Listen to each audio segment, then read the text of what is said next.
Namaskar, welcome to my channel. My name is Sonju Bora. Today I will discuss chapter 6 for the student of class 12 international organizations. Okay, so the old name of this chapter was international organization, and right now the CBSE changed the name of this chapter, and new name of this chapter is what?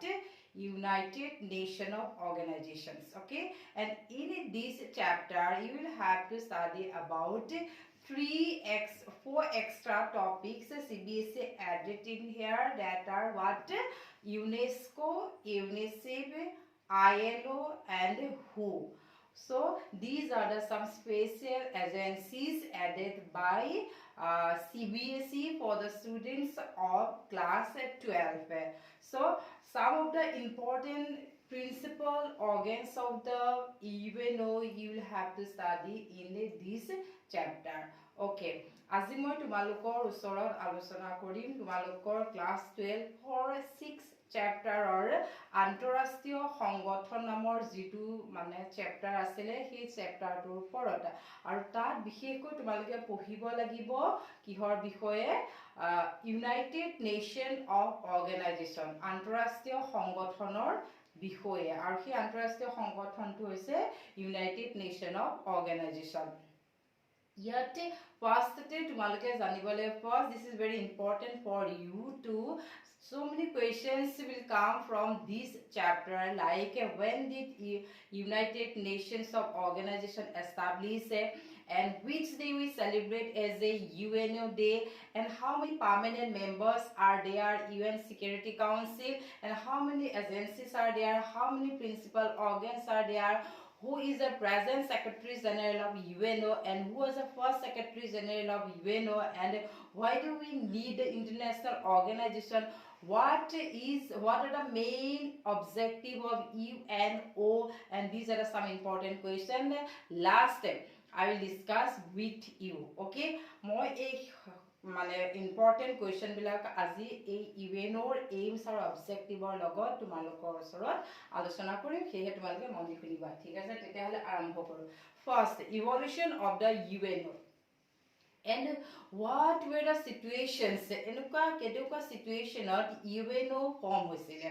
So first we know that in 1945 Second World War came into end. Okay, before Second World War, world faced First World War. The First World War began in 1914 to 1918. That is the period of First World War. So First World War ইমানেই বেছি ডিভাষ্টেটিং হৈছিলে যে ইমান বেছি মানে মানুহৰ মৃত্যু হৈছিলে। So at that time the people of the countries of the world, they thought what international organization for peace and security of the world. So as a result, after First World War, what? League of Nations was established. So what was the main aim of League of Nations? Same aim, establishing world peace and preventing the Second World War. But during the First World War and Second World War, this is a period between the First World War and Second World War, League of Nations was not able to succeed. Why League of Nations failed? Why League of Nations failed? Because the cooperation among these countries, যিবিলাকে League of Nations establish কৰিছিলে, সেই কাণ্ট্ৰিবিলাকৰ মাজত lack of cooperation, সহযোগিতাৰ অভাৱ আছিলে। So cooperationৰ অভাৱত the Second World War began in 1939. So League of Nations failed, and Second World War continued from 1939 to 1945.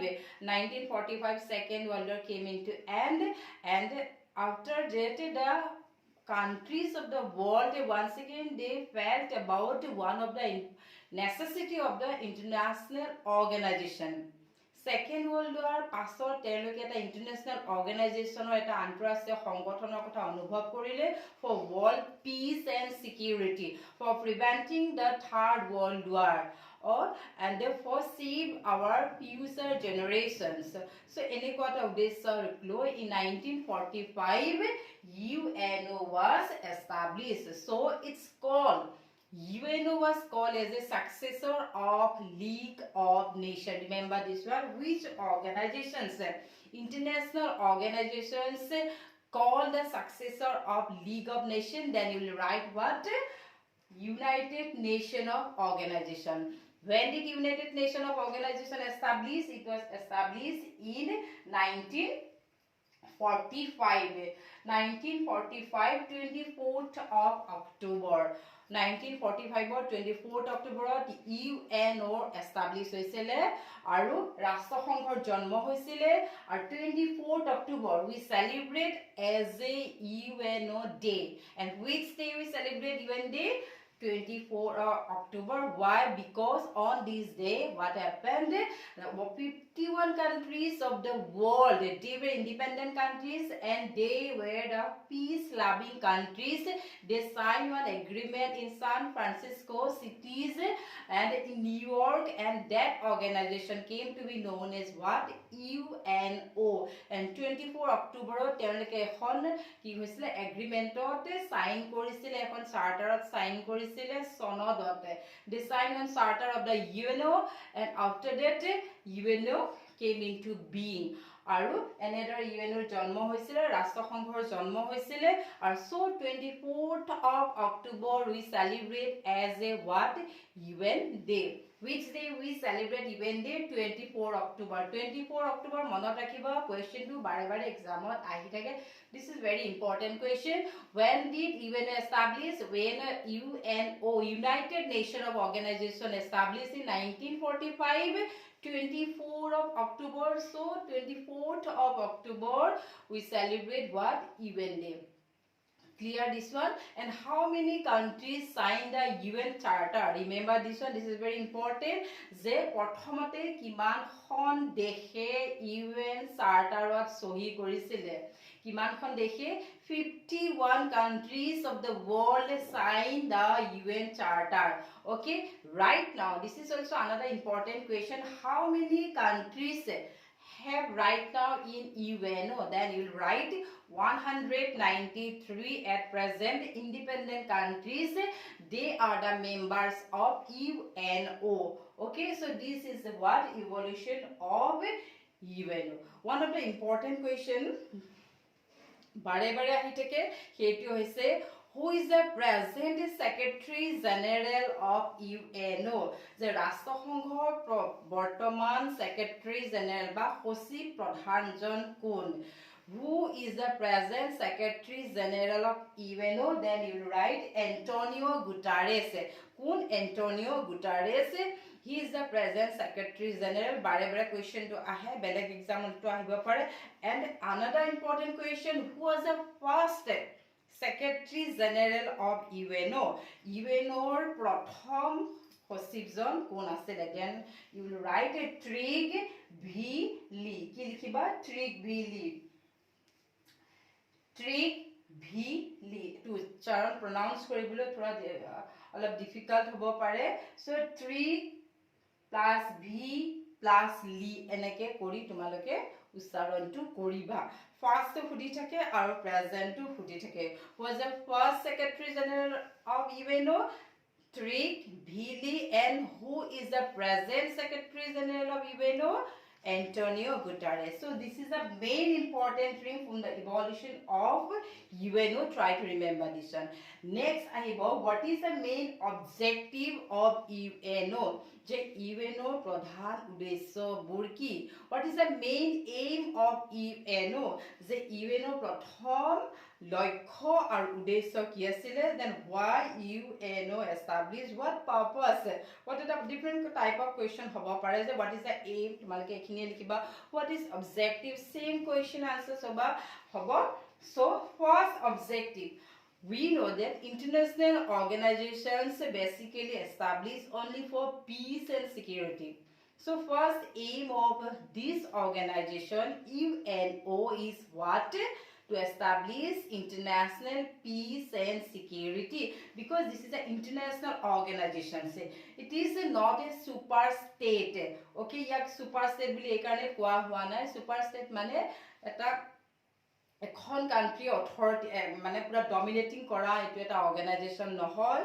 সববিলাক country, all the peace loving countries they come willingly তেওঁলোকে নিজ ইচ্ছামতে আহিছে আৰু তেওঁলোকে ইউএন চাৰ্টাৰ সাইন কৰিছে সেই কাৰণে ইউএনৰ প্ৰধান মেইন এইমটো হ'ব what establishing peace and security in the world okay second to হ'ব to prevent international conflict generally কি হয় দেশবিলাকৰ মাজত সদায় কি হৈ থাকে সগহনে কি হৈ থাকে conflict হৈ থাকে this is the what সাধাৰণ the normal situation conflicting between the countries border dispute hoye thake so the main another main aim of UN is what to what prevent international conflict aru e antarashtriya jibilake conflict ase hetu badha dia third to save the future generation from dangers of war third important objective of UNO is what prevent the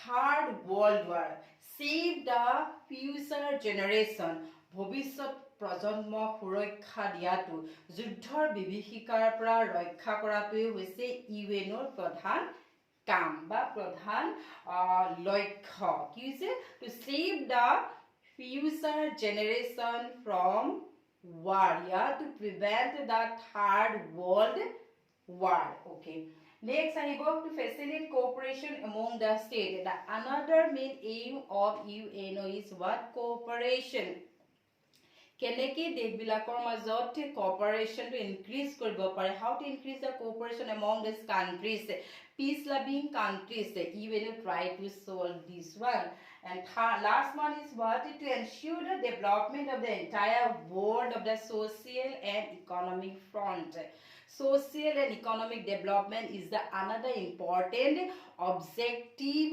of UNO আৰ্থিক আৰু সামাজিক দিশত উন্নয়ন কৰাটো হৈছে ৰাষ্ট্ৰসংঘৰ আন এটা কি লক্ষ্য dear student these are the some important aims and objective I explain with you once again I would like to explain this one first what to maintain international peace and security আন্তঃৰাষ্ট্ৰীয় শান্তি আৰু নিৰাপত্তা ৰক্ষা কৰা to prevent the third world war তৃতীয় বিশ্বযুদ্ধ যাতে নহয় তাক বাধা দিয়া to save the future generation from devastating of the warer পৰা ভৱিষ্যত প্ৰজন্মক ৰক্ষা কৰা আৰু লাষ্টটো হৈছে কি economic and social development among the countries of the world পৃথিৱীৰ বিভিন্ন দেশবিলাকৰ মাজত সামাজিক আৰু অৰ্থনৈতিক দিশটো উন্নতি কৰাটোই হৈছে ইউএনৰ প্ৰধান লক্ষ্য okay next আহিলে function what are the main functions of UNO যে ৰাষ্ট্ৰসংঘৰ প্ৰধান কাৰ্য কি মই বেছি কৰি ন দুটা কাৰ্য কৈছো to preserve international peace and security যেনেকে international peace security aim আছিলে ঠিক তেনেকে UN ৰাষ্ট্ৰসংঘই কি কৰিব preserve কৰিব international peace and security আন্তঃৰাষ্ট্ৰীয় শান্তি আৰু নিৰাপত্তাটো কেনেকে সংৰক্ষণ কৰিব পাৰি তাৰ কাম কৰাটো হৈছে আন্তঃৰাষ্ট্ৰীয় ইউএনৰ প্ৰধান কাৰ্য next peaceful settlement of dispute through the intervention of the security council ki what is security council is one of the important branch organs of UNO there are 6 organs of UNO ৰাষ্ট্ৰসংঘৰ 4টা প্ৰধান অংগ আছে how many branches are there in UNO how many principal organs are there in UNO important question then you write there are 6 important organs principal organs are there in UNO ৰাষ্ট্ৰসংঘত 6টা প্ৰধান অংগ আছে সেইকেইটাৰ ভিতৰত এটা হৈছে security council with the help of security council UNO wanted to settle all kind of dispute by peacefully যে নিৰাপত্তা পৰিষদৰ সহায়ত ৰাষ্ট্ৰসংঘই কি কৰিব বিভিন্ন ডিসপিউট বিলাক বিভিন্ন সমস্যা বিলাক কি কৰিব সমাধান কৰিবলৈ চেষ্টা কৰিব এখিনি আছিল কি evolution, introductions, aims and objectives and functions of the UNO. This is very important. আৰু মই তোমালোকক আজি আৰু এটা ইম্পৰ্টেণ্ট প্ৰিন্সিপল অৰ্গেনছ কেইটাৰ বিষয়ে কম কিন্তু এক্সপ্লেইন মই আজি নকৰো so this is very important how many principal organs are there are 6 principal organs and these are General Assembly, Security Council, Economic and Social Council, Passive Council, International Court of Justice and last one is what Secretariat so সাধাৰণ সভা নিৰাপত্তা পৰিষদ সামাজিক আৰু অৰ্থনৈতিক পৰিষদ পাছিভ council আন্তঃৰাষ্ট্ৰীয় ন্যায়ালয় আৰু সেক্ৰেটাৰিয়েট মানে সচিবালয় এইখিনি আছিলে principle organs of UNO okay dear students এইখিনি ইম্পৰ্টেণ্ট আছিলে ইউএনঅ'ৰ ওপৰত আৰু কুৱেশ্যন এইখিনি ভিতৰতে আহিব আৰু বেলেগ তোমালোকে বিশেষ পঢ়িব লাগে বুলি মই নাভাবোঁ মোৰ এক্সপিৰিয়েঞ্চৰ পৰা কৈছোঁ যে ইউএনঅ'ত এইখিনি কথাই সুধি থাকে and when did UN establish I would like to discuss some important question. When did UN establish? UN was established in 1945 and which day we celebrate the UNO day? Sorry, and UNO Day celebrate 24 October and write any 4 objective of UNO. So these are the objective I already explained and write any 2 functions of the UNO. So these are the main functions.